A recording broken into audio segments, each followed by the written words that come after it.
अस्सलाम वालेकुम my social media family. उम्मीद करती हूँ कि आप सब लोग हिफ्ज़ अमान से होंगे, खुशबाश होंगे। आज का व्लॉग बहुत ज़्यादा इंपॉर्टेंट होने वाला है। मैं अभी सो के उठी हूँ, सहरी का वक्त है, नमाज का टाइम है जी। और ये देखें आजकल तो ना सर्दी बहुत ज़्यादा आ गई है, तो ब्लैंकेट श्लैंकेट चल रहे हैं। अच्छा, मैंने आपके साथ क्या बात करनी थी कि एक तो मैंने आपको बताना है कि ये जो इसका पेरेंट्स है ना परी के, ये इतने ज़्यादा ओवर कॉन्फिडेंट क्यों हुए हुए हैं। इनकी जो 6 से 7 दफ़ा मुलाकात हुई है, उसमें जो लास्ट 3 मुलाकातें हैं, उनमें इन्होंने लड़की को क्या कहकर सिखाया और समझाया है। और ये आपको बताना है कि इन्होंने अपनी बेटी के साथ क्या गेम किया और इनकी बेटी इनके साथ क्या गेम करने जा रही है। ये सारी बहुत इंपॉर्टेंट बातें हैं, बहुत अंदर की न्यूज़ है जो मैं निकाल के लाई हूँ। चलिए जनाब, सबसे पहले तो मैं आपको बताती हूँ कि पिछले काफ़ी दिनों से यूट्यूबर्स आप लोगों को एक बात पे गुमराह कर रहे थे और वो आपको बार बार बड़े कॉन्फिडेंटली ये बात बता रहे थे कि परी जो है बहुत जल्द अपने वालिदैन के पास आने वाली है। अब मैं बड़ी हैरान थी कि परी तो कहती थी कि मैं मर भी जाऊंगी, मैं अपने शौहर का साथ नहीं छोड़ूंगी, तो वो कैसे मान सकती है अपने पेरेंट्स के सामने। तो मुझे लगा कि यूट्यूबर्स जो हैं वो सिर्फ झूठ बोल रहे हैं। दूसरा ये कि यूट्यूबर्स का कोई भी सोर्स नहीं है, वो सिर्फ़ और सिर्फ़ परी के वालिद को फ़ोन करते हैं, जो वो शोशा उनको सुनाते हैं वो शोशा मान जाते हैं। तो इसलिए मुझे लगा कि यूट्यूबर्स जो हमेशा से झूठ बोलते आए हैं, जिनके पास कोई सोर्स ही नहीं है, वो उसके वालिद को फ़ोन करते हैं, वालिद जो कहानी सुनाते हैं उस कहानी को वेरीफ़ाई किए बिना ही वो लोग कुछ भी कह देते हैं। तो अब की बार भी ये पब्लिसिटी स्टंट है।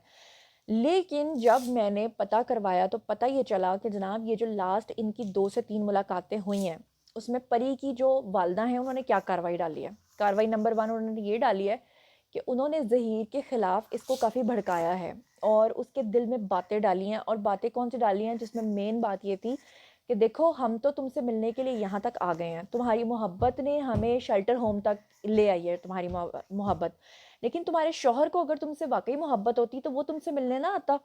जिस पे कि उस लड़की ने कहा नहीं ऐसा नहीं है, वो यकीनन उसने कोशिश की होगी लेकिन वो मुझसे मिल नहीं पाया होगा। जिस पे कि इसकी वालदा ने बाकायदा उस लड़की को गुमराह करते हुए ये कहा कि जी उसने कहाँ से कोशिश की है, उसने तो फैमिली कोर्ट में एप्लीकेशन ही दायर नहीं की। ये बात कह के परी को इन्होंने काफ़ी परेशान किया और सुनने में आया है कि वो काफ़ी देर रोती भी रही है इस बात को सोच के कि क्या वाकई मेरे शौहर ने मेरी परवाह जो है वो छोड़ दी है। फिर उसके बाद इन्होंने उसको ये भी भड़काया कि वो तो जनाब अपनी लाइफ आराम से जी रहा है, वो तो खुशबाश है, उसे तो तुम्हारी परवाह ही नहीं है। एक इन्होंने ये बात की है, ये बिल्कुल मैं आपको पता करके कंफर्म बता रही हूँ। अच्छा, दूसरी बात इन्होंने जो उसके दिल में डाली है ना, इन्होंने जब देखा कि हर लिहाज से लड़की जो है वो किसी सूरत अपने शौहर का साथ छोड़ने को तैयार नहीं है, तो इन्होंने उसके दिल में क्या बात डाली। इन्होंने उसे ये कहा है कि देखो हम बड़े मजबूर हैं, हम तुम्हारी शादी करवा देते उसके साथ, ज़हीर के साथ, या तुम्हारी रुखसती करने को भी तैयार हैं, उसको एक्सेप्ट करने को भी तैयार हैं। लेकिन दो बातें ऐसी हैं जिसकी वजह से हम चाहकर भी ज़हीर को एक्सेप्ट नहीं कर पाएंगे। तो लड़की ने पूछा हाँ जी भाई, वो क्या बातें हैं जिसकी वजह से आप ज़हीर को एक्सेप्ट नहीं कर पाएंगे। तो इन्होंने कहा एक तो जो शिया कम्युनिटी के आलिम आलिम हैं जितने भी, जिनको हमने इन्वॉल्व किया था खुद से, वो अब हमारे साथ क्योंकि आगे चले हैं तो अब वो इससे पीछे नहीं हटेंगे, और अगर हम पीछे हटेंगे तो वो हमें पीछे हटने नहीं देंगे। और दूसरा, उन्होंने नाम लिया जी वही जो सिंध की वज़ीर और मशीर हैं और उनके साथ जो साहब हैं, कि ये और जो यूट्यूबर कम्युनिटी है ये हमें अब कहीं का छोड़ेगी नहीं। अगर हम लड़के को ऐसे ही एक्सेप्ट कर लेते हैं तो फिर वो गैंग थ्योरी ख़त्म हो जाएगी, इसलिए हम बड़े मजबूर हैं। इन्होंने लड़की को इस बात के ऊपर राज़ी करने की मुकम्मल कोशिश की कि तुम किसी तरीके से हमारे साथ चली जाओ, और हम वादा करते हैं कि जैसे ही जो है वो तुम हमारे साथ जाओगी तो साथ ही हम कोई ऐसा तरीका करके तुम्हारी रुखसती कर देंगे ज़हीर के साथ, और इस तरीके से तुम भी शेल्टर होम से बाहर निकल आओगी और ये जो मामलात है ये भी ख़त्म हो जाएंगे। और जो बाकी सारे यूट्यूबर्स वगैरह हैं उनको हम कहेंगे कि जी अब हम थोड़े दिन का ब्रेक चाहते हैं, हम आपको कोई नैरेटिव नहीं दे सकते।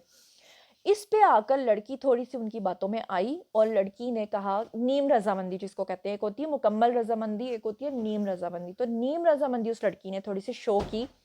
अच्छा, इसमें भी फिर आगे एक गेम पड़ गई।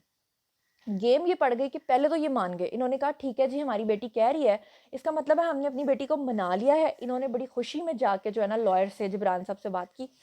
मगर इनको जो आगे से मशवरा देने वाले थे उन्होंने कहा कि जी आपने जिस तरह अपनी बेटी के सामने गेम चलाई है ना, इसी तरह आपकी बेटी भी आपके साथ गेम चला रही है। वो इसलिए कि आप लोगों ने उसे मनाया है इस बात पे कि ठीक है जी तुम हमारे साथ घर चलो और हम जो है वो 10-15 दिन के अंदर अंदर तुम्हारी रुखसती कर देंगे, और अगर 10-15 दिन के अंदर अंदर आप लोगों ने ये काम ना किया तो वो दोबारा से भागने की कोशिश करेगी, या वो फड्डा डालेगी, या वो सामने आके आपका सारा भांडा फोड़ देगी, आप लोगों की इज्जत नहीं रहेगी। دوسرے نمبر پہ ان کو یہ مشورہ دیا گیا کہ آپ کیا سمجھتے ہیں کہ اگر آپ اپنی بیٹی کے ساتھ گیم کر سکتے ہیں تو وہ بھی آپ ہی کا خون ہے. وہ آپ کو کہہ رہی ہے ٹھیک ہے کوئی بات نہیں, میں نے آپ کی بات مان لی, آپ لوگ مجھے بلائیں, آپ لوگ مجھے بلائیں عدالت میں. اور اگر وہ عدالت میں آ کر آپ کے خلاف بیان دے دیتی ہے اور کہتی ہے کہ میں نے ظہیر کے ساتھ جانا ہے, تو پھر آپ لوگ تو بڑے برے پھنس جاؤ گے, آپ کی عزت کیا رہ جائے گی. یہی وہ وجہ ہے کہ جس کی وجہ سے یہ جو ہیں وہ اب اس کو بلانے پہ, عدالت میں بلانے پہ ڈر رہے ہیں, گھبرا رہے ہیں, خوف کا شکار ہیں.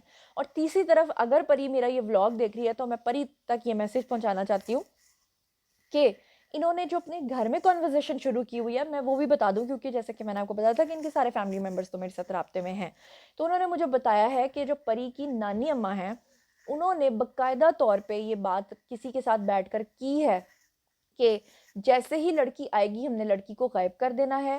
ان کے یہ الفاظ تھے کہ کراچی میں لڑکی رہنے کے اب قابل نہیں ہے اور نہ ہی اس کے والدین اب یہاں رہیں گے. کسی طریقے سے لڑکی آئے گی تو راتوں رات ہم اس کو باہر لے جائیں گے, غائب کر دیں گے.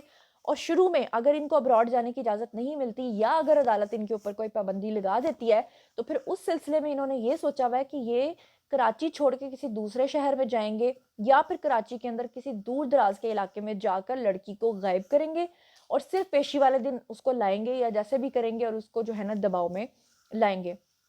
پہلے انہوں نے دباؤ ڈال کے ہر طرح سے لڑکی کو منانے کی کوشش کی ہے, لڑکی نہیں مانی ہے. اب یہ اس کو ایموشنلی بلیک میل کر رہے ہیں, کہہ رہے ہیں کہ دیکھو اس طرح تمہاری بھی جان پھنسی رہے گی, تم بھی شیلٹر ہوم میں پھنسی رہو گی, ظہیر بھی جو ہے نا وہ باہر رہے گا, تو بہتر یہ ہے کہ تم ہماری بات مان لو.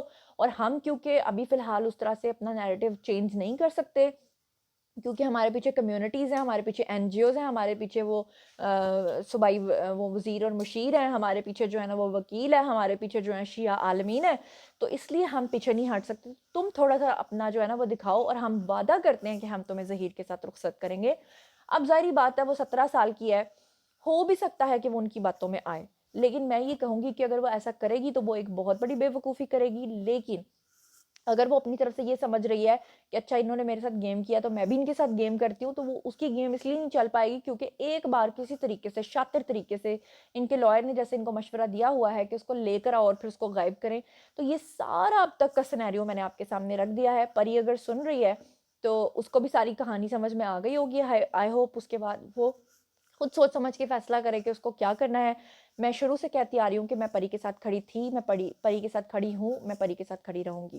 اور آخری دن جس دن وہ یہاں سے گئی تھی اس نے یہی بات کی تھی کہ میں مرنے تک کے لیے بھی تیار ہوں لیکن میں اپنے شوہر کا ساتھ نہیں چھوڑنے والی. تو یہ تو مجھے 100% کنفرم ہے کہ وہ اپنے شوہر کے خلاف کا بھی بیان نہیں دے سکتی, لیکن وہ ان کی باتوں میں آ کے کچھ اگر اس طرح کی کرتی ہے چیز تو وہ چیز اس کے لیے نقصان دہ ہوگی. اور لیٹس سی دیکھتے ہیں اب کیا ہوتا ہے. بڑی انٹرسٹنگ سچویشن اس لیے ہے کہ ماں باپ نے جو گیم کی ہے اب بیٹی ان کے ساتھ گیم کرتی ہے کہ نہیں کرتی. کیونکہ میں آپ کو ایک بات بڑے وثوق سے سچی بات بتا رہی ہوں, یہ اس کے الفاظ ہیں کہ جب اس کی والدہ بے ہوش ہوتی تھی نا بار بار اور جب ان کے ویڈیوز آتے تھے شروع میں تو ان کی اپنی سگی بیٹی اپنے ماں باپ کے بارے میں کہتی تھی کہ یہ ڈرامہ کرتے ہیں. یہ میں نے خود اس کے منہ سے سنا ہوا ہے. اور ایون کہ ظہیر کہتا تھا کہ نہیں ہم بات کرتے ہیں, ہم ان کو مناتے ہیں, ہم ان سے یہ کہتے ہیں, ہم ان سے وہ کہتے ہیں. تو وہ کہتی تھی کوئی ضرورت نہیں, تمہیں نہیں پتا میرے ماں باپ کی ریالٹی کا. یہ باتیں وہ خود کہہ چکی ہے, میں نے اس کے منہ سے سنی ہے. تو اب آپ لوگوں کی باری ہے, جو لوگ بھی ظہیر کے حق میں ہیں وہ بھی آ کر کامنٹ سیکشن میں لکھیں, اور جو لوگ بھی اس کے والدین کے حق میں ہیں وہ بھی آ کر لکھیں کہ آپ لوگوں کو کیا لگتا ہے کہ اب یہ کیس کون سا موڑ لینے والا ہے, کیا ہونے والا ہے. لیکن میں ایک اور بات بتاؤں کہ اب آپ کو جو اے ڈی جے کی جو عدالت ہے 10 تاریخ کو, وہاں پہ ظہیر کے وکلا کی طرف سے ایک بڑا سرپرائز ملنے والا ہے جو کہ وہ مجھے آلریڈی بتا تو چکے ہیں, لیکن میں یہاں بتانا نہیں چاہتی کیونکہ اگر میں پہلے بتاؤں گی تو اس کا سد باب ہو جائے گا. اس لیے میں چاہتی ہوں کہ اللہ تعالیٰ مدد کرے ظہیر اور پری کی. اسی کے ساتھ مجھے دیجیے اجازت, اپنا بہت خیال رکھیے گا. اللہ نے کے بعد